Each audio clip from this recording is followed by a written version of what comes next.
사도 바울은 지금 어쩌면 그의 인생의 마지막 여행이 될지 모르는 길을 떠나고 있습니다. 예루살렘으로 구제헌금을 가지고 가는 길에 이미 소문을 들은 유대인들이 곳곳에서 죽이려고 기다리고 있습니다. 성령님께서는 예루살렘에 가면 결박을 당하게 될 것이라고 경고해 주셨습니다. 그럼에도 불구하고 사명자 바울은 결코 멈출 수가 없었습니다. 죽고 사는 것은 그에게 중요한 일이 아니었습니다. 오직 성령이 너희에게 임하시면 너희가 권능을 받고 예루살렘과 온 유대와 사마리아와 땅끝까지 로마를 거쳐 땅끝까지 가야 했기에 온갖 위험과 핍박과 위협을 뚫고 그는 한시라도 빨리 떠나고 싶었습니다. 그러나 땅끝까지 복음을 전하러 가는 이 사명과 동시에 그의 마음속에 있는 또 하나의 부담은 그가 세워놓은 교회들이었습니다. 그래서 3차 전도여행은 2차 전도여행에서 개척해 놓은 교회들을 다시 방문하는 것이었습니다. 그 교회들이 든든히 세워질 수 있도록 말씀으로 다져주는 것이었습니다. 요즘식으로 표현하면 양육입니다. 전도와 양육. 사도 바울의 가장 중요한 두 가지 사역이라고 할 수 있습니다. 하나님의 나라를 교회를 통해서 확장하기 원하시는 하나님의 전략이라고 할 수 있습니다. 사도 바울이 가장 오래 머물면서 직접 제자 훈련을 한 에베소 교회는 3년 동안 엄청난 열매를 맺었습니다. 그런데 이제 그 양육을 직접 할 수가 없게 되었습니다. 3년 동안 모든 겸손과 모든 눈물과 모든 인내로서 키워낸 에베소 교회.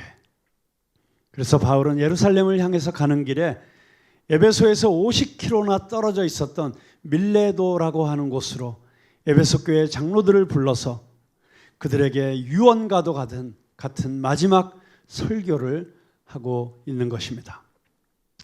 이제는 당신들이 교회를 지켜야 합니다. 이 교회는 하나님이 자기 피로 사신 교회입니다. 사랑하는 성도 여러분, 얼마 주고 샀느냐가 그 물건의 가치인 것 아시죠? 그 가치에 합당한 값을 주는 것입니다. 아이패드를 얼마 주고 샀을까요? 거의 100만 원 가까운 돈을 주고 샀습니다. 왜 그렇게 많은 돈을 주었을까요? 네. 그 정도의 충분한 가치가 있다고 생각을 했기 때문에 그 값을 치른 것입니다. 들었다 놓은 바람에 거꾸로 됐습니다.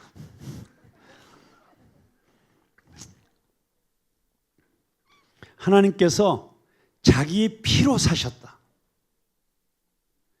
여러분, 피는 생명입니다. 하나님의 생명과도 같은 존재, 하나님의 생명을 값으로 주고 사신 존재, 그것이 바로 교회입니다. 여러분, 그래서 교회를 우습게 보면 안 됩니다. 아무리 허술해 보여도, 아무리 질이 멸렬해 보여도, 아무리 세상에서 볼 때 한심하고 문제아들이고 손가락질 받고 온갖 지지고 볶는 별의별 일이 다 일어나는 난장판 같아 보여도 교회는 하나님이 자기 피로 사신 생명처럼 아끼시고 사랑하시는 존재라고 하는 것입니다. 여러분 잘 아시죠? 교회는 건물이 아닙니다. 교회는 사람입니다.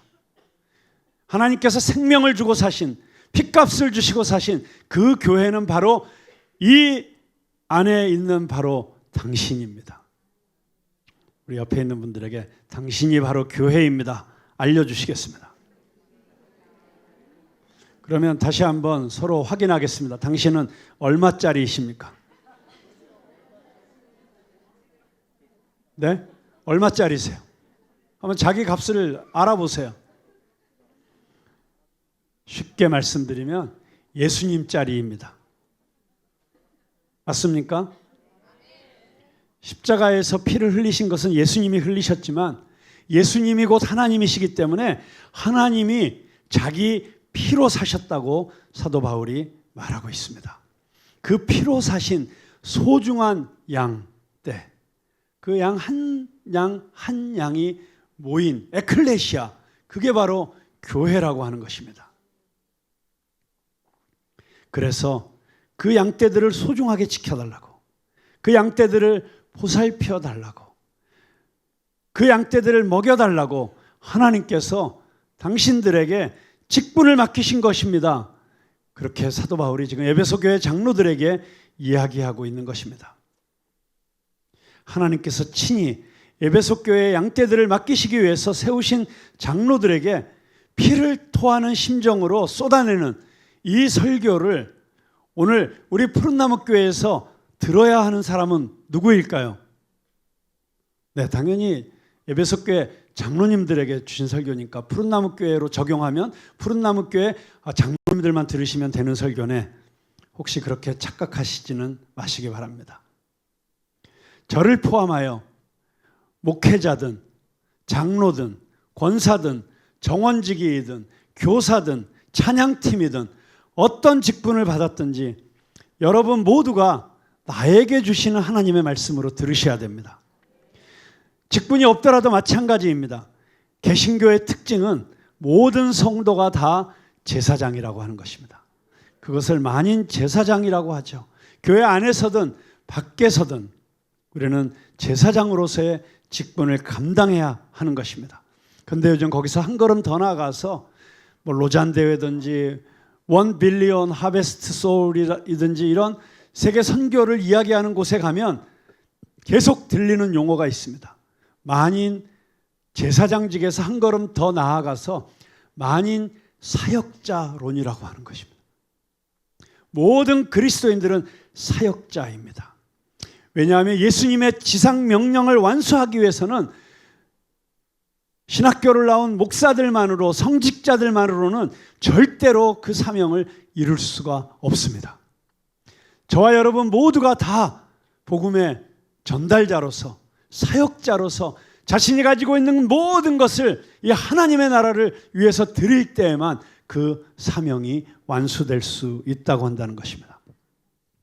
그런 차원에서, 아니 최소한 여러분 모두는 언제 장로가 될지 모르는 후보생들이니까 한번 물어보세요. 옆에 분에게 장로 되실 마음이 있으십니까?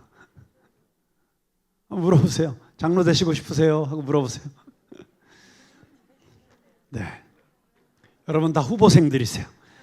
그러니까 오늘 미리 교육받는다고 생각하시고 사도 바울이 에베소 교회 장로님들에게 부탁하는 이 이야기를 함께 들으실 수 있기를 바랍니다. 사도 바울이 장로들에게 하는 첫 번째 부탁은 무엇입니까? 첫 번째 부탁은 삼가라라는 것입니다. 삼가라. 여러분은 자기를 위하여 또는 온 양떼를 위하여 삼가라.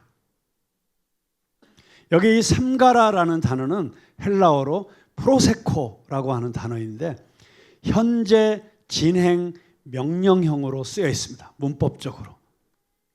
자, 이 현재 진행 명령형은 어떤 명령이냐면 한 번으로 끝나는 명령이 아니고 지속적으로 반복적으로 행하라는 명령인 것입니다. 자, 그렇다면 지속적으로 반복적으로 무엇을 하라고 하는 것인가? 이 원어의 뜻을 살펴보면 주의하라, 살펴라, 경계하라, 이런 뜻들이 포함되어 있습니다. 자기 자신도 살피고 양떼들도 살피라고 하는 것입니다. 먼저 자기 자신을 살펴야 합니다. 교회의 지도자가 되려면, 교회 안에서 리더가 되려면 먼저 자기 자신을 살필 줄 알아야 됩니다. 사도 바울이 디모데에게 보낸 편지에서 이 삼가라라고 하는 말이 어떤 의미인지를 이렇게 풀어서 설명하고 있습니다. 디모데전서 3장 1절부터 10절의 말씀입니다. 미쁘다 이 말이요 곧 사람이 감독의 직분을 얻으려 하면, 여기서 감독의 직분은 장로와 동의어입니다. 선한 일을 사모하는 것이라 함이로다. 그러므로 감독은 책망할 것이 없으며 한 아내의 남편이 되며 절제하며 신중하며 단정하며 나그네를 대접하며 가르치기를 잘하며 술을 즐기지 아니하며 구타하지 아니하며 오직 관용하며 다투지 아니하며 돈을 사랑하지 아니하며 자기 집을 잘 다스려 자녀들로 모든 공손함으로 복종하게 하는 자라야 할지며 사람이 자기 집을 다스릴 줄 알지 못하면 어찌 하나님의 교회를 돌보리요. 새로 입교한 자도 말지니 교만하여져서 마귀를 정죄하는 그 정죄에 빠질까 하며 또한 외인에게서도 선한 증거를 얻은 자라야 할지니 비방과 마귀의 올무에 빠질까 염려하라. 이와 같이 집사들도 정중하고 일구이언을 하지 아니하고 술에 임박히지 아니하고 더러운 일을 탐하지 아니하고 깨끗한 양심에 믿음의 비밀을 가진 자라야 할지니 이에 이 사람들을 먼저 시험하여 보고 그 후에 책망할 것이 없으면 집사의 직분을 맡게 할 것이요. 여러분, 장로되고 집사되는 게 만만치 않은 일이죠. 교회에서 리더가 되고자 하면 마땅히 삼갈 줄 알아야 된다고 하는 것입니다. 자기 하고 싶은 것 다 하고 자기 감정대로 다 표현하고 아무 말이나 다 쏟아내서는 절대로 교회의 리더가 되면 안 됩니다. 믿음이 약한 초신자들과 새가족들이 시험 들어서 교회를 떠나게 되고 하나님으로부터 멀어지게 되면 그 책임을 어떻게 감당하시겠습니까? 마태복음 18장 6절에 보면 누구든지 나를 믿는 이 작은 자 중 하나를, 예수님께서 말씀하신 거예요. 예수님께서 나를 믿는 이 작은 자, 이제 막 믿기 시작한 어린아이와 같은, 갓난아이와 같은 이런 아이 하나를 실족하게 하면 차라리 연자맷돌이 그 목에 달려서 깊은 바다에 빠뜨려지는 것이 나으니라. 교회 안에서 영향력이 클수록 무서운 경고의 말씀으로 들어야 할 줄로 믿습니다. 지도자의 책임은 이렇게 나만 잘 살피고 나만 깨끗하다고 나만 문제없다고 끝나지 않습니다. 양떼들을 끊임없이 살펴야 합니다. 29절부터 32절에 사도 바울이 이렇게 이야기하고 있습니다. 내가 떠난 후에 사나운 이리가 여러분에게 들어와서 그 양떼를 아끼지 아니하며 또한 여러분 중에서도 제자들을 끌어 자기를 따르게 하려고 어그러진 말을 하는 사람들이 일어날 줄을 내가 아노라. 그러므로 여러분이 일깨어 내가 3년이나 밤낮 쉬지 않고 눈물로 각 사람을 훈계하던 것을 기억하라. 여러분, 교회 밖에서도 신천지나 구원파나 JMS나 통일교 같은 이런 이단 사이비들이 믿는 자들을 미혹하여 넘어뜨리려고 공격하겠지만 그건 당연한 것이고요. 사도 바울의 말 가운데 아주 무서운 경고가 있습니다. 너희 중에서도 어떤 사람이 예수님이 아니라 자기를 따르게 하려고 어그러진 말로, 그럼 어그러진 말은 무슨 말이냐면 복음을 왜곡하는 거예요. 성경 말씀을 자기식으로 교묘하게 해석하고 자기 입맛에 맞게 해석해서 예수님의 제자를 만드는 게 아니라 자기 추종자들을 만들고 그리고 자기가 원하는 대로 컨트롤하고 그렇게 자기의 이익을 위해서 그렇게 사람들을 움직이는 이런 자들이 나타날 거라고 하는 거예요. 그러니 양떼들이 그런 잘못된 가르침에 넘어가지 않도록 지켜줘야 되고 보호해줘야 되고 계속해서 혹시라도 그런 기미가 보이는지 살펴야 된다고 이야기하고 있는 것입니다. 여기 영어 성경에 보니까 Keep watch over yourselves and all the flock. 당신 자신을 keep watch하라고, 잘 살펴보라고. 내 말이, 내 행실이 내가 혹시라도 사람들에게 시험거리가 되고 덕이 되지 않고 다른 사람을 걸려 넘어지게 하는 그런 행동을 하고 있지 않은지 자기 자신을 잘 살피라고 하는 것입니다. 뿐만 아니라 양떼들도 잘 살피라고 하는 것입니다. 두 번째로 교회의 장로로 부름받은 사람들, 교회의 리더로 부름받은 사람들이 기억해야 될 말씀은 우리 주님께서 친히 말씀하신 바 주는 자가 받는 자보다 복이 있다라고 하는 말씀입니다. 35절 말씀 한번 같이 읽어볼까요? 시작. 범사에 여러분에게 모본을 보여준 바와 같이 수고하여 약한 사람들을 돕고 또 주 예수께서 친히 말씀하신 바 주는 것이 받는 것보다 복이 있다 하심을 기억하여야 할지니라. 아멘. 여러분, 왜 주는 것이 받는 것보다 복되다고 하신 우리 주님의 말씀을 특별히 교회의 리더들은 기억해야 할까요? 첫째로, 줄 수 있다는 것은 성숙을 뜻하기 때문입니다. 어린아이일수록 받으려고만 합니다. 성인이 되었어도 받으려고만 하고 줄 모르는 사람들을 우리는 어덜트 칠드런, 성인 아이다, 그렇게 이야기합니다. 여러분, 그런 사람이 교회의 리더 역할을 맡으면 교회가 메마르게 됩니다. 각박하게 됩니다. 교회의 은혜가 사라지게 됩니다. 이런 옛날에 어렸을 때들은 조크가 생각이 나더라고요. 기자하고 검사하고 목사하고 같이 밥을 먹으러 갔다고 합니다. 누가 밥값을 냈을까요? 네, 식당 주인이 밥값을 냈다고 하는, 저는 그냥 웃고 지나갔는데 목사가 이 반열에 이름이 올라갔다는 게 너무 부끄러운 일이라고 생각합니다. 목사는 아낌없이 주는 나무와 같은 삶을 살아야 되는데, 여러분, 목사뿐입니까? 교회 모름지기 리더라고 하는 사람들은 아낌없이 자기를 주는 사람들이 돼야 될 줄로 믿습니다. 두 번째로, 왜 주는 것이 받는 것보다 복이 되는가? 준다는 것은 바로 하나님의 본성이기 때문입니다. 하나님의 라이프 스타일이기 때문입니다. 예수 그리스도의 삶의 모습이기 때문입니다. 하나님의 존재 양식은 철저하게 자신을 내어주시는 데 있습니다. 그 유명한 요한복음 3장 16절, 하나님이 세상을 이처럼 사랑하사 독생자를 주셨으니. 여러분, 동사만 빼서 이 말씀을 다시 스트럭처를 보면 하나님이 사랑하사 주셨으니, 사랑은 주는 것입니다.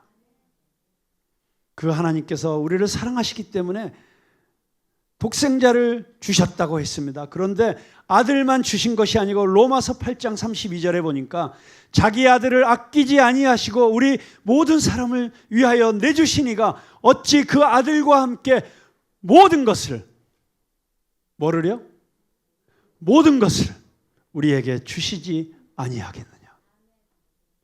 야고보 사도도 이렇게 말합니다. 야고보서 1장 17절입니다. 여러분 한번 같이 읽어보겠습니다. 시작. 온갖 좋은 은사와 온전한 선물이 다 위로부터 빛들의 아버지께로부터 내려오나니 그는 변함도 없으시고 회전하는 그림자도 없으시니라. 아멘. 하나님은 우리에게 모든 필요한 것을, 모든 것을 주시는 하나님이신 줄로 믿으시기 바랍니다. 그래서 한 시인이 이런 시를 썼습니다. 하나님은 하늘을 만드셨다. 줄 수 있도록. 그리하여 하늘은 축복을 내린다. 하나님은 태양을 만드셨다. 줄 수 있도록. 그리하여 태양은 따사로이 우리를 지킨다. 하나님은 달을 만드셨다. 줄 수 있도록. 그래서 달은 우리가 가는 걸음을 은은히 비춰준다. 하나님은 공기를 만드셨다. 줄 수 있도록. 그리하여 우리는 이 공기를 호흡한다. 하나님은 땅을 만드셨다. 줄 수 있도록. 그리하여 땅은 모든 열매를 제공한다. 하나님은 인간을 만드셨다. 줄 수 있도록. 그러나 인간은 여러분, 시는 여기서 끝납니다. 사람만이 아직도 주는 것을 온전히 배우지 못하고 있습니다. 우리가 내 아집과 욕심과 이기심을 깨버리고 주는 것을 배울 때 창조주 하나님을 닮게 됩니다. 우리가 진실로 주는 삶을 배울 때 우리를 사랑하사 자신을 내어주신, 자신의 생명을 내어주신 구세주를 닮게 됩니다. 우리가 내어줄 때 우리가 믿고 섬기는 살아계신 하나님과 삶의 스타일에 동참하는 것이기 때문에 주는 것이 복이 된다고 하는 것입니다. 세 번째로 주는 것이 복이 되는 이유는 주는 것을 통해서 예수님을 섬길 수 있기 때문입니다. 최후 심판의 비유에서 예수님께서 하신 말씀을 들어보십시오. 마태복음 25장 35절에서 40절의 말씀입니다. 내가 줄일 때 너희가 먹을 것을 주었고 목마를 때 마시게 하였고 나그네 되었을 때 영접하였고 헐벗을 때 옷을 입혔고 병들었을 때 돌보았고 옥에 갇혔을 때 와서 보았느니라. 이에 의인들이 대답하여 이르되 주여 우리가 어느 때에 주께서 줄이신 것을 보고 음식을 대접하였으며 목마르신 것을 보고 마시게 하였나이까? 어느 때 나그네 되신 것을 보고 영접하였으며 헐벗으신 것을 보고 옷 입혔나이까? 어느 때 병드신 것이나 옥에 갇히신 것을 보고 가서 배웠나이까 하리니 임금이 대답하여 이르시되 내가 진실로 너희에게 이르노니 너희가 여기 형제 중 지극히 작은 자 하나에게 한 것이 곧 내게 한 것이니라. 그렇습니다. 주는 것이 받는 것보다 복된 이유는 우리가 조금만 생각해 보면, 성경을 조금만 들춰보면 당연히 수긍할 수 있는 것입니다. 중요한 것은 받는 것은 쉽고 주는 라이프 스타일을 만드는 것은 어렵다는 것입니다. 사도 바울은 주는 것이 받는 것보다 복되다는 것을 기억하라고 하면서 자기 자신의 삶을 이렇게 이야기하고 있습니다.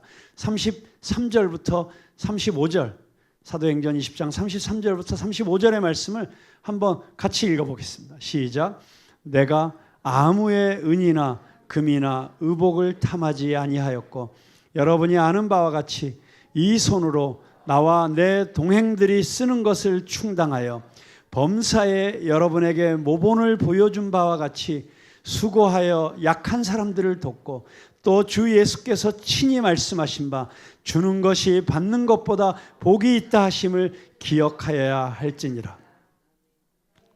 자기 생활비뿐만이 아니라 동행들의 경비까지 일을 하여 부담하면서 선교비까지 다 자기가 텐트 메이킹을 해서 만들어내면서 복음을 전하였다고 하는 것입니다. 내가 이렇게 모본을 보였으니 당신들도 수고하여 약한 사람들, 아직 자립하지 못하는 사람들, 아직도 자기 몫을 하지 못하는 사람들, 이런 사람들을 도와주면서 이렇게 복음을 전하는 일에 힘쓰라고 부탁하고 있는 것입니다. 여러분, 이렇게 주는 것을 기뻐하고 예수 그리스도처럼 아낌없이 자기를 내어주는 사람들이 교회의 지도자가 되어야 되는 것이고 교회의 리더가 되어야 되는 것이고 아니 모든 그리스도인의 라이프 스타일이 되어야 되는 줄로 믿습니다. 돈 벌어서 남 주냐? 라고 구호를 외치며 열심히 공부하는 놈들은 절대로 좋은 대학 가면 안 됩니다. 그런 놈들이 세상을 망치는 것입니다. 돈 벌어서 남 주자, 공부해서 남 주자, 이런 자세를 갖는 우리 그리스도인들을 키워내야 될 줄로 믿습니다. 이런 마음을 가진 사람들이 교회의 리더가 되어야 됩니다. 그런데 쉬운 일이 아닙니다. 그렇기 때문에 힘들 때마다 아이고 밑빠진 독에 물 붓기야. 내가 언제까지 이렇게 봉사해야 돼? 내가 언제까지 이렇게 나 혼자 섬겨야 돼? 그만두고 싶을 때마다 주님께서 친히 하신 말씀을 기억하라고 하는 것입니다. 주는 것이 받는 것보다 복되다. 이제 우리 푸른나무 교회는 새롭게 교회를 섬길 리더들을 세워가고 있고 앞으로도 계속 세우게 될 것입니다. 장로 선거는 내년으로 연기했습니다마는 안수 집사, 권사들을 세우고 또 남녀 선교의 임원들도 세워지게 될 것입니다. 또 정원이 늘어가면서 새로운 정원지기들도 계속해서 세우게 될 것입니다. 그렇지만 교회에서 이런 공식적인 직분을 받지 않았더라도 모든 그리스도인들은 사역자들이고 리더들입니다. 우리 모든 푸른나무교회 성도들이 예수님을 닮은 리더들이 되기를 간절히 소망합니다. 말과 행동을 살펴 교회의 덕이 되는 리더들이 되기를 소망합니다. 양떼들을 온갖 위협으로부터 지켜내는 리더들이 되기를 소망합니다. 우리 정원 안에 식구들이 보이지 않으면, 혹시 얼굴색이 어두우면, 우리 성도들 가운데 몇 주째 보이지 않는 성도들이 있으면 관심을 가지고 살필 줄 알아야 된다고 하는 것입니다. 교회 안에서 혹시라도 누군가가 시험에 들고 있지 않은지, 혹시 어떤 어려움을 겪고 있지는 않은지 리더들은 부지런히 살펴야 된다고 하는 것입니다. 어떤 위험한 요소들이 있다면 양떼들을 위하여 단호한 조치를 취해야 합니다.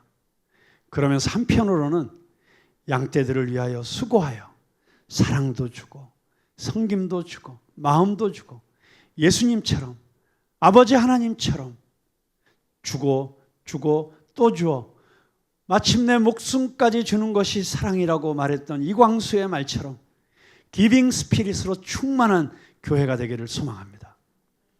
누구든지 푸른나무 교회에 오면 이 안에서 나를 지켜주고 보호해주는 선배 그리스도인들의 돌봄을 받으면서 이 안에서 풍성하게 순전하고 진실한 양식을 먹으면서 성장해가는, 그리고 회복되어가는, 그래서 또 다른 그리스도인을 섬기는, 또 다른 세상에 잃어버린 영혼들을 섬기는 그런 참된 그리스도의 제자들로 성장해가는 그런 교회를 우리가 함께 만들어갈 수 있게 되기를 주님의 이름으로 축복합니다.